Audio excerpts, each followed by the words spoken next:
La parole est maintenant au généticien Jean-Louis Mandel, délégué de l'Académie des sciences, pour la lecture de son discours intitulé « La transmission génétique ».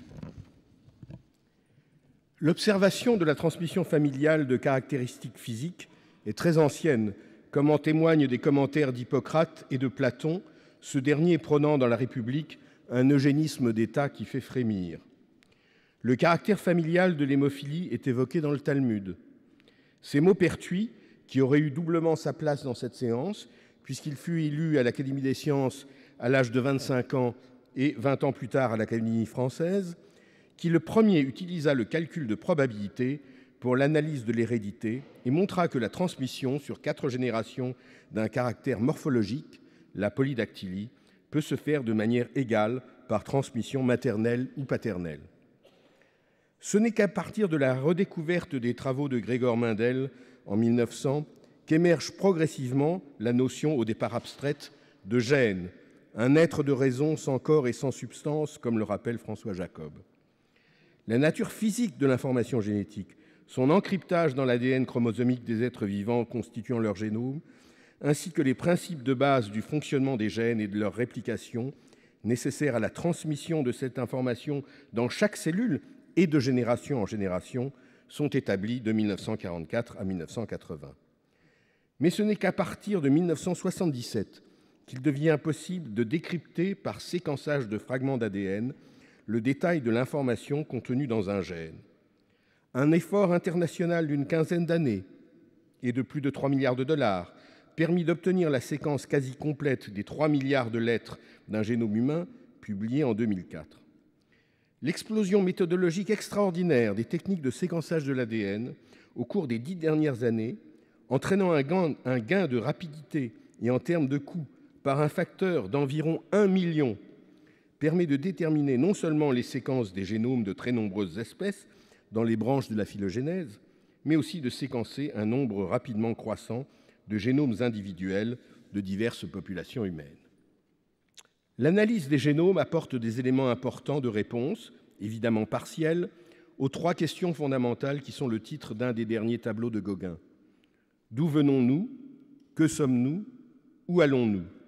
Des questions que l'on peut aborder pour l'espèce Homo sapiens et ses populations, et au plan individuel, de quelle variation génomique ai-je hérité de mes parents et par-delà de mes ancêtres éloignés, et avec quelles conséquences, notamment pour ma santé et celle de mes enfants. Une copie de génome humain correspond donc à une information de 3 milliards de lettres, les bases A, G, C et T, réparties de manière linéaire dans les 23 molécules d'ADN chromosomique. Nos cellules somatiques contiennent 2 copies, une d'origine maternelle, une paternelle, alors que les cellules germinales ne contiennent qu'une copie, qui est un mélange de génomes paternel et maternel. Cette information est structurée en éléments fonctionnels, les gènes, complétés par des régions dites régulatrices. Il existe environ 22 000 gènes codant pour des protéines et, de découvertes plus récentes, des milliers de gènes copiés en ARN non codants dont les fonctions sont souvent mal connues. Il faut ajouter le petit mais important génome mitochondrial de transmission maternelle, alors que le chromosome Y se transmet de père en fils. Au travers du génome hérité de nos parents, nous héritons des séquences génomiques provenant de nos ancêtres. Par-delà nos ancêtres Homo sapiens, notre génome contient des séquences, modifiées plus ou moins profondément au cours de l'évolution, provenant de l'ancêtre commun à tous les hominidés, de celui commun à tous les primates, aux mammifères, aux vertébrés, et ainsi de suite. Notre génome est donc la mémoire de l'évolution. Le génome d'un humain se distingue de celui d'un humain non apparenté par environ 3 à 4 millions de variations de séquences. La très grande majorité de ces différences n'ont pas de conséquences détectables. D'autres peuvent modifier le fonctionnement d'un gène de façon subtile ou plus drastique et entraîner des différences physiques, de susceptibilité aux maladies, et enfin, dans les cas extrêmes, être responsable de maladies génétiques. D'où venons-nous? Le séquençage des génomes a confirmé que tous les organismes vivants, bactéries, plantes ou animaux, partagent un ancêtre commun ayant existé il y a quelques 3,5 milliards d'années. On peut, grâce aux comparaisons bioinformatiques des génomes, voir pour chacun de nos gènes s'il existe un équivalent non ambigu dans tous les organismes vivants, pour des fonctions de base nécessaires à chaque cellule, ou d'origine plus récente dans la phylogénèse. Je donnerai l'exemple du gène qui, inactivé par mutation, entraîne une maladie génétique dégénérative, l'ataxie de Friedreich, touchant de manière progressive certains neurones ainsi que les cellules cardiaques. Ce gène a un équivalent dans la levure de bière, dont nous séparent plus d'1 milliard d'années d'évolution. Pourtant, la levure n'a ni système nerveux ni cœur, mais elle a, comme nos cellules, l'usine énergétique intracellulaire, la mitochondrie, dans laquelle fonctionne la protéine codée par ce gène. Beaucoup plus proche de nous, le génome du chimpanzé ne montre que 1,3% de différence avec le nôtre, correspondant à environ 7 millions d'années d'évolution séparée, à mettre en comparaison avec les 0,1% de différence entre deux humains non apparentés. La mise au point par Svante Pääbo de techniques sophistiquées pour l'étude d'ADN d'os fossiles a permis de déterminer depuis 2010 les séquences de génomes vieux de 50 à 60 000 ans d'hommes de Néandertal, une branche éteinte il y a 30 000 ans du genre Homo et ayant vécu pendant près de 300 000 ans en Europe et en Asie de l'Ouest. Ceci a montré que nos ancêtres ayant émigré hors d'Afrique ont eu un métissage limité avec l'homme de Néandertal, et 2 à 3% des génomes européens ou asiatiques actuels sont d'origine néandertalienne. Encore plus étonnante fut la découverte, à partir d'un os de phalange d'une petite fille retrouvée dans la grotte de Denisova en Sibérie, de l'existence d'une autre branche éteinte de l'évolution humaine, dite homme de Denisova, ayant contribué par métissage environ 5% du génome de population mélanésienne actuelle. Le génome des populations humaines garde la trace de variations ayant eu, au cours de leur histoire, une valeur adaptative à des conditions environnementales spécifiques. Je donnerai des exemples de mutations affectant une seule lettre du génome, survenues chaque fois chez un seul individu, et qui se sont répandues en l'espace de 5 000 à 20 000 ans pour être présentes dans 80 à près de 100% des génomes des populations d'origine européenne. Un variant confère la tolérance au lactose au-delà de la petite enfance, un avantage sélectif permettant de bénéficier d'une alimentation lactée provenant de l'élevage pastoral qui se développa en Europe. 2 variants dans des gènes différents ont fortement contribué à l'éclaircissement de la peau, dont on pense qu'ils protégeaient du rachitisme dans un environnement à l'ensoleillement limité et où l'apport alimentaire de vitamine D était insuffisant, l'action du rayonnement UV sur l'épiderme étant nécessaire pour la production de vitamine D. Une peau foncée, par contre, protège des effets cancérigènes des rayons UV dans l'environnement africain très ensoleillé, qui est l'origine de l'humanité. Ainsi, à ces 3 endroits du génome, la grande majorité des Européens ont hérité de segments génomiques provenant de ces 3 individus. D'autres mutations se sont répandues à très haute fréquence dans les populations africaines, car elles conféraient une protection contre le paludisme. L'analyse de la minorité de variants génétiques qui montrent une différenciation importante de fréquences entre diverses populations du globe permet maintenant, avec une assez bonne fiabilité, de déterminer les origines géographiques d'un individu. Ceci est utilisé dans le cadre d'études visant à identifier des facteurs de risque pour des maladies communes, où l'homogénéité des populations étudiées est absolument nécessaire. C'est aussi la base d'application dite récréative pour les personnes souhaitant connaître leur population d'origine, retrouver des cousins éloignés de 4 ou 5 générations, ou même leur famille biologique pour des enfants adoptés. Des entreprises privées à l'étranger proposent ainsi des tests génétiques dont l'utilisation en France est interdite par les lois de bioéthique qui réservent l'analyse du génome à des seules fins de diagnostic médical ou dans un cadre judiciaire.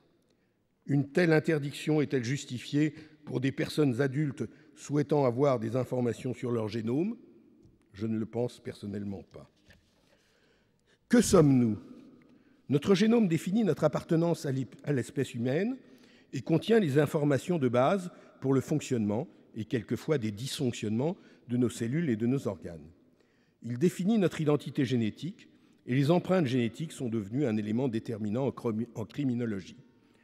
Mais nos capacités, nos comportements, notre santé au cours de notre vie sont-ils principalement déterminés par les variations présentes dans notre génome. Bien évidemment, tous ces aspects sont très largement influencés par notre environnement physique, chimique ou biologique, les expositions aux agents bien infectieux, notre environnement éducatif et culturel, notre histoire individuelle. L'étude des maladies montre clairement le rôle des interactions entre facteurs génétiques multiples et facteurs environnementaux également complexes. L'importance relative et notre connaissance des facteurs environnementaux et des facteurs génétiques varient grandement pour chaque caractère considéré. Dans le cas des maladies dites génétiques, la présence d'une ou deux mutations suffit à prédire une perte plus ou moins rapide des capacités musculaires pour les myopathies, de la vision ou de l'audition pour les rétinopathies ou les surdités génétiques. Les recherches récentes sur les facteurs génétiques de prédisposition aux maladies communes ont identifié des facteurs de risque importants pour la maladie d'Alzheimer ou la dégénérescence maculaire liée à l'âge, sans toutefois permettre une prédiction individuelle fiable. De nombreux gènes sont impliqués dans la prédisposition au diabète de l'adulte ou à l'obésité. Mais, évidemment, l'explosion mondiale récente des cas de diabète et d'obésité n'a pas une origine génétique, les caractéristiques génétiques d'une population ne se modifiant que sur des échelles de milliers ou dizaines de milliers d'années, alors que les changements environnementaux et culturels sont beaucoup plus rapides, quelquefois moins d'une génération. La génomique permettra dans certains cas une médecine préventive et personnalisée plus efficace, et un important programme a été proposé par le président Obama pour développer cette médecine dite de précision. Tout en reconnaissant l'importance de ces approches et les premières démonstrations d'efficacité pour certains cancers, il ne faut pas sous-estimer les difficultés et ne pas survendre les résultats attendus à court ou moyen terme. Ainsi, en ce qui concerne les maladies psychiatriques de l'adulte, le bilan des énormes études génétiques des dernières années est modeste, car les effets génétiques identifiés ne contribuent que de façon très mineure au risque de développer ces pathologies. Je terminerai par un exemple qui touche les capacités intellectuelles.